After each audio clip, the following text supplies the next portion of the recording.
श्री कृष्णा। संजय बोले, उस प्रकार करुणा से व्याप्त और आंसुओं से पूर्ण तथा व्याकुल नेत्रों वाले शोकयुक्त अर्जुन के प्रति भगवान का मधुसूदन ने यह वचन कहा। श्री कृष्ण बोले, हे अर्जुन, तुमने इस असमय में यह मोह किस प्रकार हेतु से प्राप्त हुआ है? क्योंकि ना तो यह श्रेष्ठ पुरुषों द्वारा आचरित है, ना स्वर्ग को देने वाला है, ना कीर्ति को ही प्रदान करने वाला है।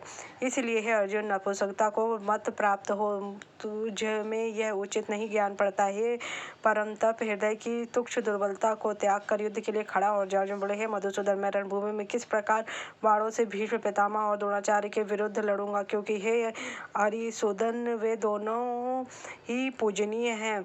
इसलिए इन महानुभूतियों गुरुओं को ना मारकर मैं इस लोक में भिक्षा का भी अन्न खाकर कल्याणकारी समझता, क्योंकि गुरुजनों को मारकर भी इस लोक में रुधिर से सने हुए अर्थ और काम रूप भोगों को ही तो भोगूंगा। यह हम भी नहीं जानते कि हमारे लिए युद्ध करना और ना करना, इन दोनों में से कौन सा श्रेष्ठ। इसके अलावा यह भी नहीं जानते कि उन्हें हम जीतेंगे या हमको वे जीतेंगे, और जिनको मारकर हम जीत भी नहीं चाहते। हमारे आत्मजन धृतराष्ट्र के पुत्र हमारे मुकाबले में खड़े हैं। इसलिए कायरता रूप दोष से उपहत हुए स्वभाव वाला तथा धर्म के विषय में मोहित चित्त हुआ मैं आपसे पूछता हूँ, जो साधन निश्चित कल्याण करूँ वो मेरे लिए कहिए। क्योंकि मैं आपका शिष्य हूँ, इसलिए आपके शरण हुए मुझको शिक्षा दीजिए। क्योंकि भूमि में निष्कंटक धन धान्य संपन्न राज्य को और देवताओं के स्वप्नी को प्राप्त होकर भी मैं उस उपाय को नहीं देखता हूँ जो मेरी इंद्रियों के सुख वाले शोक को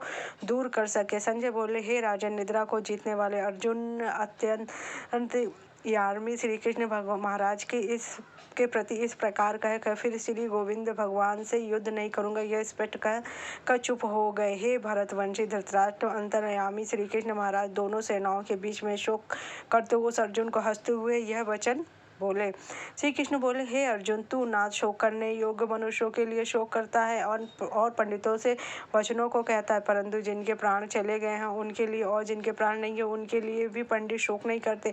ना तो ऐसा ही है, मैं किसी काल में नहीं था, ना तो तू नहीं था, अथवा ये राजा लोग नहीं थे, ना ऐसा ही है कि इनसे आगे ये सब नहीं रहेंगे। जैसे जीवात्मा इस देह में बालपन, जवानी और वृद्धावस्था होती, वैसे ही अन्य शरीर की प्राप्ति होती, उस विषय में धीर पुरुष मोहित नहीं होते हैं। हे कुंतीपुर, सर्दी गर्मी और सुख दुख को देने वाले इंद्रियों विषयों के संयोग तो उत्पत्ति विनाशील और अनित्य है। इसलिए हे भारत, उनको तू सहन कर। क्योंकि हे पुरुषश्रेष्ठ, दुख सुख को समान समझने वाले जिस धीर पुरुष को यह इंद्रियां और विषयों के संयोग व्याकुल नहीं करते, मोक्ष के योग्य होता है। असत वस्तु की तो सत्ता नहीं है और सत्य का अभाव नहीं है। इस प्रकार इन दोनों का ही तत्वज्ञानी पुरुषों द्वारा देखा गया है।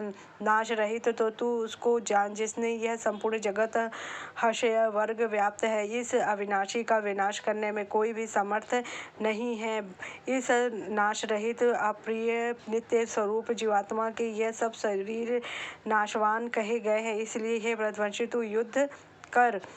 इस नाश अप्रिय नित्य रूप जीवात्मा के शरीर नाशवान है। जो इस आत्मा को मरने वाला समझता है, जो इसको मरा मानता है, वे दोनों ही नहीं जानते कि क्योंकि यह आत्मा वास्तव में ना तो किसी को मारता है, ना कभी किसी के द्वारा मारा जाता है।